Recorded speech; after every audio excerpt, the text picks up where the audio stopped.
Welcome back to EduClat's special segment called Factual 5. Here, we used to discuss top 5 facts which are very important from examination point of view as well as knowledge perspective. So let's start and begin with first fact. So this fact is about some award related to poetry and authors. So let's discuss what this fact is all about. So Nilmani Phukan ji and Damodar Mauzo, इनको एक award दिया गया है 56th and 57th award, जो जननपीठ award कहते हैं इसको। ठीक है, सो सबसे पहले हम जानेंगे कि about this award, first of all that what this award is. So let's discuss about this. तो Jnanpith award is the oldest and highest literary award.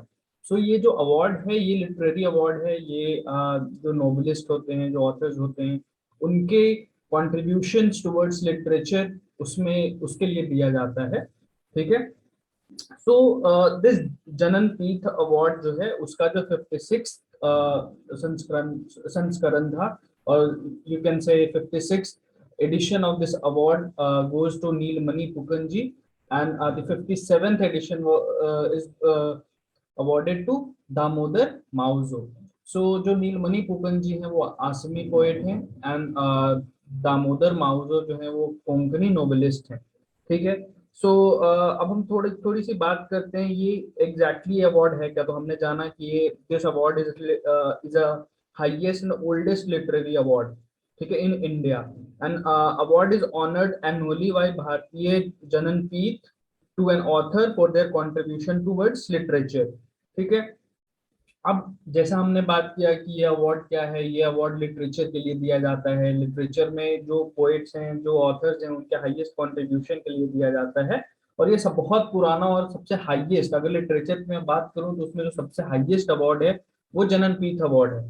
ठीक है, सो अब ये इस्टेब्लिश जो फर्स्ट टाइम ये अवार्ड दिया गया था वो 1961 में दिया गया था। ठीक है, और ये किनको दिया जाता है, तो ये दिया जाता है to Indian writers who are who writes in Indian language mentioned in 8th schedule of Indian Constitution। ठीक है, सो 8th schedule of Constitution में जो लैंग्वेज दिए गए हैं, इंडियन लैंग्वेजेस को डिफाइन किया गया कि ये लैंग्वेजेस हैं। There is list in 8th schedule of our Indian Constitution। तो उसमें जो लैंग्वेजेस दिए गए हैं बिसाइड इंग्लिश, ठीक है, इंग्लिश को छोड़कर जितने भी लैंग्वेज दिए गए हैं उन सारे लैंग्वेज में अगर आप लिखते हैं, जो नोवेलिस्ट हैं या राइटर्स हैं या ऑथर्स हैं, अगर उन्होंने कुछ कंट्रीब्यूट किया है उस लैंग्वेज में, ठीक है, सो उनको ये अवार्ड दिया जाता है। ठीक है, so we have discussed that Jnanpith award is Indian highest literary honour. ठीक है, हमारे इंडिया में जो हाईएस्ट लिटरेरी ऑनर अगर कुछ है तो वो है जननपीठ अवार्ड। ठीक है, सो ये दिया गया है। 56th award goes to Nilmani Phukan ji, and 57th award जिनको अवार्ड मिला है वो है दामोदर माउजो। अब हम थोड़ी सी इनके बारे में बात कर लेते हैं कि ये हैं कौन। So Phukan and Mauzo are also the winners of Sahitya Akademi award. ठीक है, उनको पहले भी साहित्य अकादमी अवार्ड से सम्मानित किया गया था। ठीक है, they are known for their significant contribution to the respective regional literature.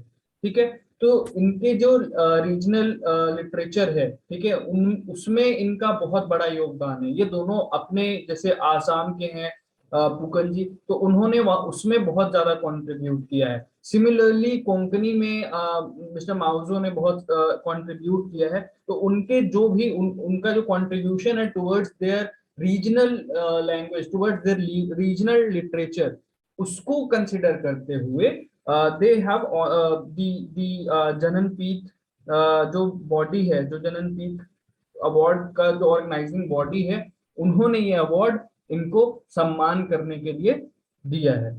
So that's all for this fact. Let's discuss next fact. So this fact is also very important from examination point of view, that Lok Sabha passes bill to fix tenure of CBI and ED chiefs। So लोक सभा ने अभी इसके पहले bill pass होने के पहले ordinance के थ्रू ये आया था। उसके बाद फिर लोकसभा जो अभी सेशन चल रहा है उसमें 9th of December को बिल पास हो गया। और ये बिल किससे रिलेटेड था, तो ये बिल रिलेटेड है to fix tenure of CBI and ED chiefs.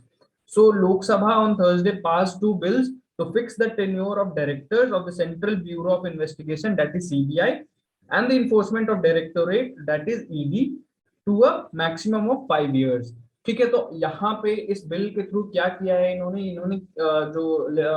हमारे लेजिस्लेचर्स हैं, उन्होंने जो हमारी बॉडी है, जो हमारे गवर्नमेंट है, उन्होंने क्या किया है, उन्होंने ईडी और सीबीआई के जो टेन्योर्स हैं, ठीक है, सीबीआई के जो डायरेक्टर्स हैं या ईडी के जो डायरेक्टर्स हैं, उनके जो टेन्योर्स हैं उसको मैक्सिमम एक कैप दे दिया है कि they will hold the office for maximum of 5 years। ठीक है, इसके अगेंस्ट जो ऑपोजिशन जो है उसने काफी ज्यादा हंगामे भी किए। उन्होंने कहा कि इस तरीके से जो बॉडी है उसका ऑटोनॉमी छीन लिया जाएगा। ठीक है, अब क्या होगा कि सीबीआई और जो ईडी है उनका जो हमारे ऑपोजिशन पार्टीज हैं और जो ऑपोजिशन लीडर्स हैं, उनका कहना है कि ऐसा कर देने से क्या होगा, जो ये बॉडी है, जो इंडिपेंडेंट बॉडी कहलाती हैं, central bureau of investigation and enforcement directorate, उनकी ऑटोनॉमी छिन जाएगी। बट गवर्नमेंट का ऐसा कुछ मानना नहीं है।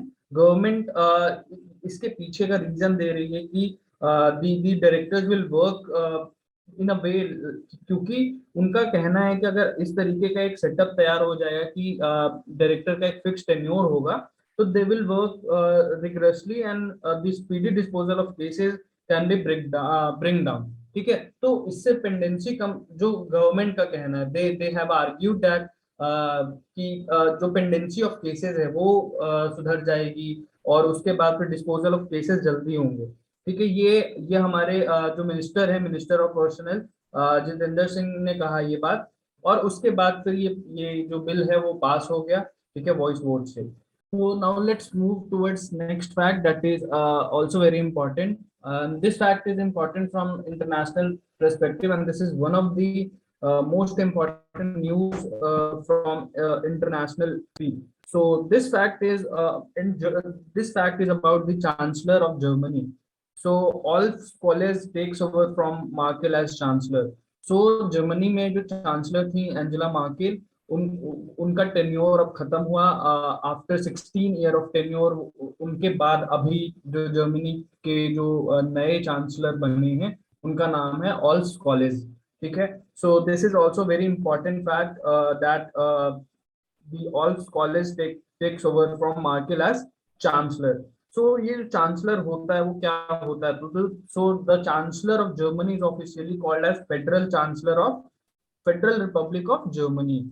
सो बेसिकली जिस तरीके से हमारे इंडिया में प्राइम मिनिस्टर होते हैं, similarly in that fashion only Germany में पार्लियामेंट के चांसलर होते हैं। ठीक है, so chancellor in Germany, chancellor officially called as federal chancellor of federal republic of Germany, he is head of federal government of Germany.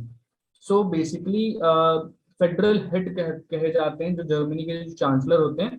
He is federal head of Germany. He also acts as commander-in-chief of German armed forces. He acts as